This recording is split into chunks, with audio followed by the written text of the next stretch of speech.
Delhi CM Arvind Kejriwal arrest దేశ ప్రజాస్వామ్య చరిత్రలో మరో చీకటి రోజని బీఆర్ఎస్ అధినేత కేసీఆర్ అన్నారు. ప్రతిపక్షాలు లేకుండా చేయాలన్నదే బీజేపీ లక్ష్యమంటూ మండిపడ్డారు. ఇటీవల జరిగిన జార్ఖండ్ ముఖ్యమంత్రి హేమంత్ సోరెన్, బీఆర్ఎస్ ఎమ్మెల్సీ కవిత అరెస్టు ఘటనలు దీన్ని రుజువు చేస్తున్నాయన్నారు. ఇందుకోసం కేంద్ర దర్యాప్తు సంస్థలైన ఈడీ, సీబీఐ, ఐటీలను కేంద్రంలోని బీజేపీ ప్రభుత్వం పావులుగా వాడుకుంటోందని ఆగ్రహం వ్యక్తం చేశారు. ప్రజాస్వామ్యానికి గొడ్డలు పెట్టగా మారిన ఈ బీజేపీ ప్రభుత్వ చర్యలను భారత రాష్ట్ర సమితి తీవ్రంగా ఖండిస్తుందన్నారు. కేజ్రీవాల్ అరెస్ట్ రాజకీయ ప్రేరేపిత అరెస్ట్ అన్నారు. అక్రమ కేసులను వెంటనే వెనక్కి తీసుకుని అరెస్టు చేసిన వారిని వెంటనే విడుదల చేయాలని కేసీఆర్ డిమాండ్ చేశారు.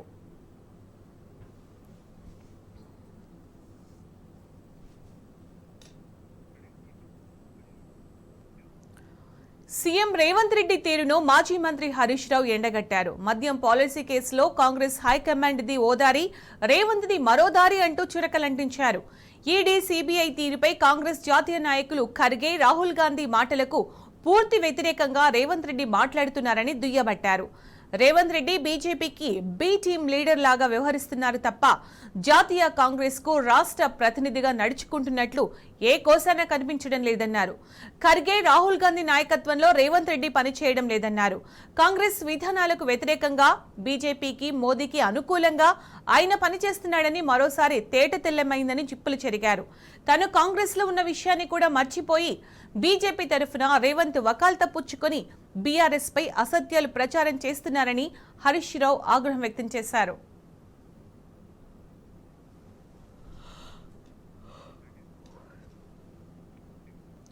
లోక్సభ ఎన్నికల్లో సత్తా చాటేందుకు బీఆర్ఎస్ దూసుకుపోతోంది. మరో 2 పార్లమెంటు స్థానాలకు బీఆర్ఎస్ అభ్యర్థులను పార్టీ అధినేత కేసీఆర్ ప్రకటించారు.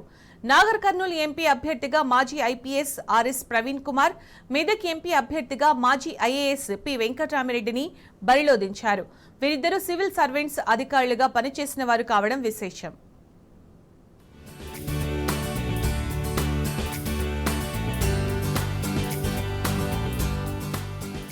మరో 2 పార్లమెంటు స్థానాలకు బీఆర్ఎస్ అభ్యర్థులు ఖరారయ్యారు. నాగర్ కర్నూలు నుంచి అభ్యర్థిగా మాజీ ఐపీఎస్ అధికారి ఆర్ఎస్ ప్రవీణ్ కుమార్, మెదక్ అభ్యర్థిగా మాజీ కలెక్టర్ ఎమ్మెల్సీ పి వెంకటరామిరెడ్డి పేర్లను పార్టీ అధినేత శుక్రవారం ప్రకటించారు. దీంతో బీఆర్ఎస్ ఇప్పటి వరకు ప్రకటించిన అభ్యర్థుల సంఖ్య 13కు చేరింది. భువనగిరి, నల్గొండ, సికింద్రాబాద్, హైదరాబాద్ ఎంపీ స్థానాలకు అభ్యర్థులను కూడా త్వరలో ప్రకటించే అవకాశం ఉంది.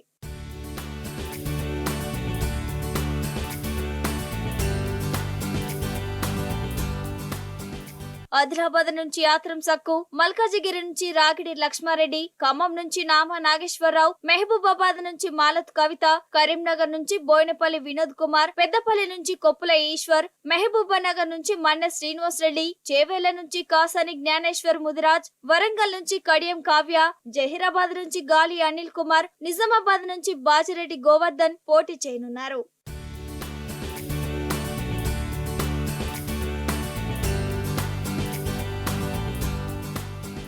మెదక్ ఎంపీ అభ్యర్థి ప్రకటనపై బీఆర్ఎస్ అధినేత తన వ్యవసాయ క్షేత్రంలో సమావేశం నిర్వహించారు. అనంతరం మెదక్ ఎంపీ అభ్యర్థిగా ఎమ్మెల్సీ వెంకటరామిరెడ్డిని అధికారికంగా ప్రకటించారు. ఎమ్మెల్సీ అభ్యర్థి టికెట్ కోసం వంటేరు ప్రతాప్ రెడ్డి, ఎమ్మెల్సీ వెంకటరామిరెడ్డి ఇద్దరు పోటీలో ఉండగా బీఆర్ఎస్ అధినేత వెంకటరామిరెడ్డిని ఎంపీ అభ్యర్థిగా ప్రకటించారు. ఉమ్మడి మెదక్ జిల్లా ఎమ్మెల్యేలతో సమీక్ష నిర్వహించి మెదక్ ఎంపీ స్థానానికి ఏకగ్రీవ అభ్యర్థిగా ప్రకటించడం తనకు సంతోషంగా ఉందని, ఏకగ్రీవంగా ఎన్నుకున్నందుకు కేసీఆర్, మాజీ మంత్రి హరీష్ రావులకు ఎంపీ అభ్యర్థి వెంకటరామిరెడ్డి కృతజ్ఞతలు తెలిపారు. ఉమ్మడి మెదక్ జిల్లాలలో తాను ప్రభుత్వ అధికారిగా పనిచేసినట్లు తెలిపారు. ప్రజలతో మమేకమై ఉన్నందునే తనకు ఈ అవకాశం దక్కిందని, 10.5 సంవత్సరాలుగా ప్రభుత్వ అధికారిగా ప్రజా జీవనంలో ఉన్నానని వెంకటరామిరెడ్డి అన్నారు. అనుభవంతో ఇవాళ నన్ను గుర్తించినందుకు గౌరవ కేసీఆర్ సార్కి, హరీష్ రావు గారికి, కేటీఆర్ గారికి ప్రత్యేకంగా నేను ధన్యవాదాలు చెప్తూనే ఉన్నాను. ఇవాళ ఈ ప్రజాప్రతినిధులు అందరూ కూడా మనకు అందరూ ఎమ్మెల్యేలతో నాకు సత్సంబాలు ఉన్నాయి.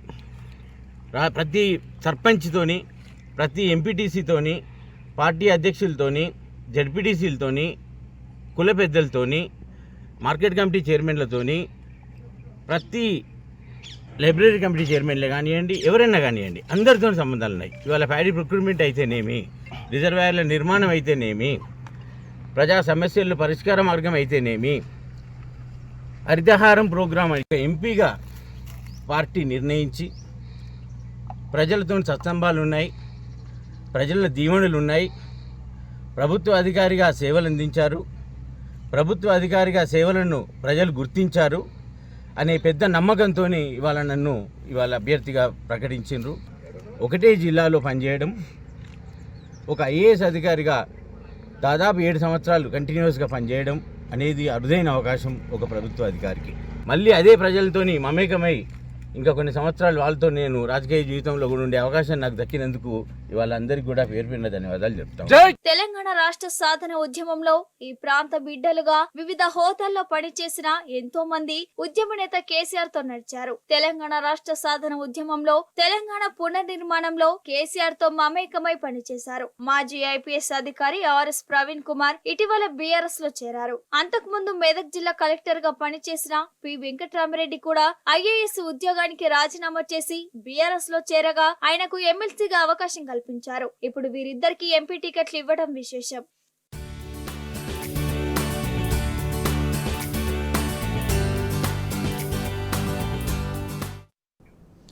ఎమ్మెల్సీలో పట్నం మహేందర్ రెడ్డి, కూచుకుళ్ల దామోదర్ రెడ్డిపై మండలి చైర్మన్ గుత్తా సుఖేందర్ రెడ్డికి బీఆర్ఎస్ ఎమ్మెల్సీలు ఫిర్యాదు చేశారు.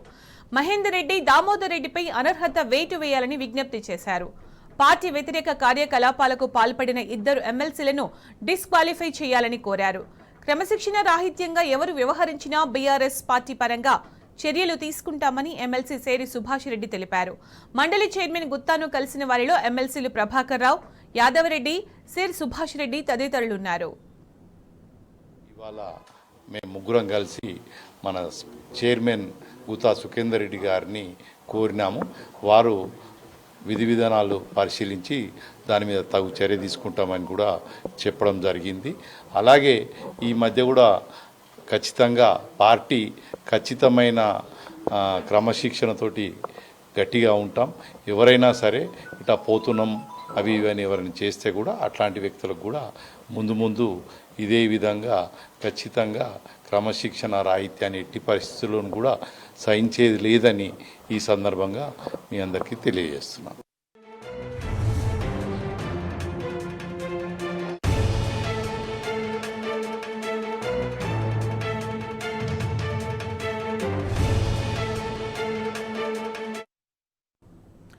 రష్యా రాజధాని మాస్కోలో భారీ ఉగ్రదాడి చోటు చేసుకుంది. క్రాకర్ సిటీ కాన్సర్ట్ హాల్లో దుండగులు కాల్పులకు తెగబడ్డారు. ఈ ఘటనలో సుమారు 40 మంది మృతి చెందగా 100 మందికి పైగా గాయపడ్డారు. ఈ విషయాన్ని రష్యా ఫెడరల్ సెక్యూరిటీ సర్వీస్ ధృవీకరించింది. ప్రముఖ రష్యన్ రాక్ బ్యాండ్ ఫిక్నిక్ సంగీత కార్యక్రమంలో ఈ దాడి చోటు చేసుకుంది. 5 సాయుధులు కాల్పులు జరిపినట్టు తెలుస్తోంది. ఈ దాడిలో భవనంపై ఒక్కసారిగా మంటలు చెలరేగాయి. నల్లటి పొగలు వ్యాపించాయి. వారిలో ఒకరిని పోలీసులు పట్టుకున్నట్టు సమాచారం. ఈ దాడి తామే చేసినట్లు ఇస్లామిక్ స్టేట్ ప్రకటించుకుంది. దాడికి రష్యా అధ్యక్షుడు పుతిన్ ఖండించారు.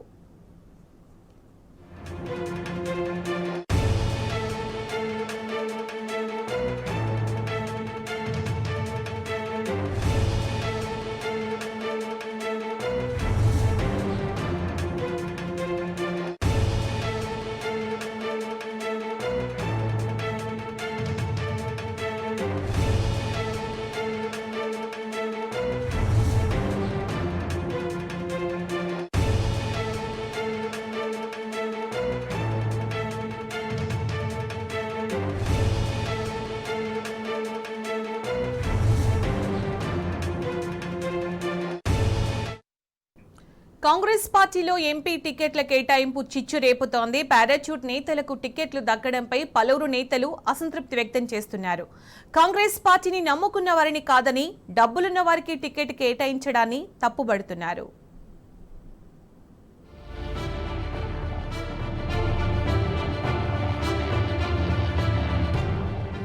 లోక్సభ అభ్యర్థుల ఖరారు కాంగ్రెస్ పార్టీలో దుమారం రేపుతున్నాయి. కాంగ్రెస్ పార్టీని నమ్ముకున్న వారికి కాకుండా పారాషూట్ నేతలకు టికెట్ కేటాయించడంపై పలువురు అసంతృప్తి వ్యక్తం చేస్తున్నారు. కాంగ్రెస్ పార్టీకి కష్టకాలంలో అండగా ఉన్న వాళ్లకు కాకుండా డబ్బులున్న వారికి టికెట్ ఎలా కేటాయిస్తారంటూ ప్రశ్నిస్తున్నారు. ముఖ్యంగా దానం నాగేందర్, రంజిత్ రెడ్డి, సునీత మహేందర్ రెడ్డికి ఎంపీ టికెట్లు ఇవ్వడాన్ని పలువురు కాంగ్రెస్ వాదులు జీర్ణించుకోవడం లేదు. ఇదే విషయాన్ని కాంగ్రెస్ చీఫ్ మల్లికార్జున ఖర్గేకు పిసిసి సీనియర్ ఉపాధ్యక్షుడు నిరంజన్ లేఖ రాశారు. కార్యకర్తల మనోభావాలను అర్థం చేసుకుని నిజమైన కాంగ్రెస్ వాదులకు టికెట్ ఇవ్వాలని, ప్యారాషూట్ నేతలకు టికెట్ కేటాయింపు నిర్ణయాన్ని పునర్పరిశీలించాలని కోరారు.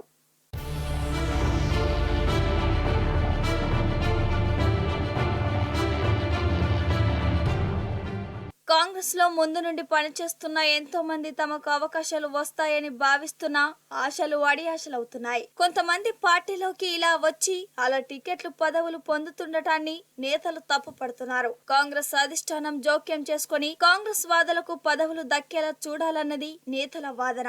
కాంగ్రెస్ లో ప్యారాషూట్ నేతలకు టికెట్లు ఇవ్వటం, వలసలను సైతం ప్రజలు హర్షించడం లేరన్నది ఆ పార్టీ నేతల అభిప్రాయం. అనాలోచిత నిర్ణయాలను పక్కన పెట్టి పార్టీలో ఉన్నవారికి అవకాశాలు ఇవ్వాలని కోరుతున్నారు. అధిష్టానం జోక్యం చేసుకుని కాంగ్రెస్ వాదులకు న్యాయం జరిగేలా చర్యలు తీసుకోవాలని కోరుతున్నారు.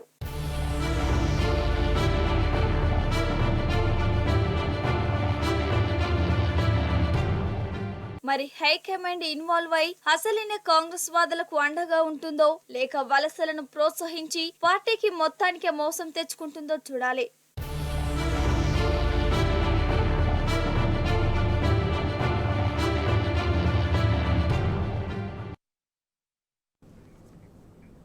కాంగ్రెస్ ప్రభుత్వంలో రైతులు నిర్లక్ష్యానికి గురవుతున్నారని మాజీ మంత్రి జగదీష్ రెడ్డి అన్నారు.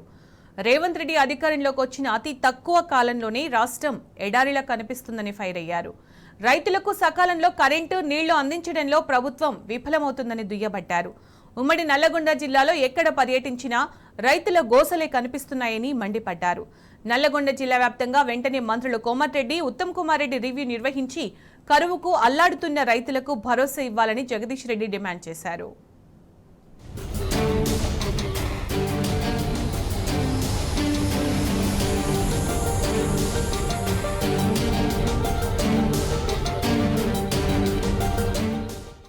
తెలంగాణలో ఒకవైపు కరువు ఇబ్బంది పెడుతుంటే మరొక వైపు పాలకుల నిర్లక్ష్యం ప్రజల్ని హింసిస్తూ ఉంది. నదులలో ఉన్న నీళ్లను సరైన పద్ధతిలో వినియోగించకుండా, విద్యుత్తును సరైన పద్ధతిలో అందించకుండా రైతాంగాన్ని ఇబ్బంది పెడుతుంది ప్రభుత్వం. బూదనపొంచపల్లి మండలంలో ఉన్న గ్రామాలలో ఉన్నాం. ఇక్కడ మనం ఎక్కడికి వెళ్ళి చూసినా ఎండిపోయిన పొలాలు కనబడుతున్నాయి. ఒక్కొక్క గ్రామంలో 100-200 పైన ఎకరాలు ఎండిపోయి కనబడుతూ ఉన్నాయి. రైతులు మీ ముందే స్పష్టంగా చెప్తున్నారు, లో వోల్టేజ్ వల్ల మోటార్లు కాలిపోతున్నాయి. కాలిపోయిన మోటార్ బాగు చేసుకొచ్చి వచ్చేవరకు 6 రోజులు పడితే నీళ్లు బిక్కిపోతున్నాయి. ఎండిపోయిన పొలం మళ్ళీ పారే పరిస్థితి లేదు. దాంతో మాకు నష్టం జరుగుతుందని మాట చెప్తున్నారు. మూసి కింద కూడా మన గతంలో కత్వల్ని బాగు చేసి దాదాపు 60,000 ఎకరాలలో పంటలు పండించుకోవడానికి మనం అన్ని ఏర్పాట్లు చేసినాం. గత ప్రభుత్వం ఉన్నప్పుడు చివరి ఎకరానికి కూడా నీళ్లు పంపించడానికి అన్ని రకాల ప్రయత్నం చేసి అధికారుల్ని అప్రమత్తంగా ఉంచి ఒక్క ఎకరం కూడా ఎండిపోకుండా జాగ్రత్తలు తీసుకున్నాం. కానీ దురదృష్టవశాత్తు ఇవాళ అన్నీ సిద్ధంగా ఉన్న వాటిని కూడా ఉపయోగించడం చేతగాట్లేదు. అధికారులపైన అజమాయిషీ లేదు. మంత్రులు కేవలం వసూల దందాలు తప్ప వాళ్ళను వీళ్ళను భయపెట్టించి, వ్యాపారస్తులను భయపెట్టించి, బ్లాక్మెయిల్ చేసి, గుండా మామూలు రౌడీ మామూలు వసూలు చేసుకునే పద్ధతిలో ఉన్నారు తప్ప అసలు ప్రజల పట్ల సోయి లేదు, రైతుల పట్ల సోయి లేదు. మరి మన నల్గొండ జిల్లాలో లక్షల ఎకరాలు పోతుంది, రైతాంగం దెబ్బతింటున్నారు. గత 10 ఏళ్ళుగా రైతాంగం కాస్త సంతృప్తిగా ఉండే, సంతోషంగా ఉండే, ఇప్పుడు మన ప్రభుత్వం వచ్చిన తర్వాత ఈ పరిస్థితి వచ్చింది. మరి దీని మీద వెంటనే స్పందించాలి, ఒక సమీక్ష చేయాలి, ముఖ్యమంత్రి గారు ఏదైనా ఉత్తర్వులు ఇవ్వాలి అని చెప్పి ముఖ్యమంత్రిని అడగొచ్చు కదా. మరి పొద్దున్నే 6 గంటలకి పోయి ఏం చేస్తున్నాడు ముఖ్యమంత్రి దగ్గర కోమటిరెడ్డి రెడ్డి? ప్రత్యేకించి రాష్ట్రంలో నల్గొండ జిల్లాలోనే అత్యధికంగా పంటలు దెబ్బతిన్నాయి. 1,00,000 ఎకరాలకు పైగా పోయింది ఇప్పటికీ ఒక అంచనాల ప్రకారం, ప్రాథమిక అంచనాల ప్రకారం. ఇంకా ఇప్పటి నుంచి రోజు రోజుకు ఇంకొక మడి ఎండిపోతుంది అని చెప్తున్నారు రైతులు. ఇప్పటివరకు ఒక ఎకరం పోయినా ఇంకొక ఎకరం కాపాడుకుంటున్నాం, బట్ రేపటి నుంచి వెళ్ళి ఇంకొక మడి కూడా పోయే పరిస్థితి ఉంది సార్ అని చెప్తున్నారు ఎక్కడ పోయినా సరే. నిజమే, దీనికి ఏం చేయాలి, ప్రభుత్వంగా ఏం చేయాలి అనేది ఒక సోయి ఉండాలి. రైతాంగానికి ధైర్యం ఇచ్చేదానికి ప్రభుత్వం ముందుకు రావాలి. జిల్లా స్థాయిలో అధికారులతో సమీక్ష నిర్వహించాలి. మొత్తం ఎండిపోతున్న పొలాల సంఖ్య తీసుకోవాలి, ఎన్ని ఎకరాలలో పోతుంది, ఏ రైతుకి పోతుంది, వాళ్ళకి ఏదో ఒక రకమైన ధైర్యం ఇవ్వాలి, ఎట్లా ఇవ్వాలనే ఆలోచన ఉండాలి. నెల రోజులుగా చూస్తున్నాం మనం. ప్రారంభంలో సోషల్ మీడియాలో చూసినాం, ఆ నెమ్మదిగా ప్రధానమైన మీడియా అనేక ఛానళ్ళు కూడా చూపించినాయి. ఇందులో రాజకీయాలు ఏం లేవు, మేము రాజకీయాలు మాట్లాడతలేం, మేము ఏదో జెండాలు పట్టుకొని తిరుగుతలేం, మేము లేని చెప్పమని చెప్పి రైతుకాడు పోయి అడుగుతాం లేదు. అందుకే నేను స్పష్టంగా డిమాండ్ చేస్తూ ఉన్నా, ఈ జిల్లాలో ఉన్న మంత్రులు, 2 మంత్రులు, ఇరిగేషన్ మంత్రి గారు కావచ్చు, ఉత్తమ్ కుమార్ రెడ్డి, వెంకటరెడ్డి స్పందించాలి, కనీసం రివ్యూ చేయాలి. ఇంతవరకు జిల్లా స్థాయిలో రివ్యూ చేసి ఇంతవరకు కలెక్టర్తో మాట్లాడింది లేదు. రెవెన్యూ అధికారులకా, వ్యవసాయ శాఖ అధికారులకా చెప్పి ఆదేశాలు ఇచ్చి వెంటనే ఎన్ని ఎకరాల్లో పంట నష్టం జరిగింది సమాచారం తీసుకోవాలి. వెంటనే రైతాంగానికి ఊరటనివ్వడానికి ఒక ప్రణాళికను చెప్పాలి, ఒక కార్యాచరణ సిద్ధం చేయాలని చెప్పి నేను డిమాండ్ చేస్తూ ఉన్నాను.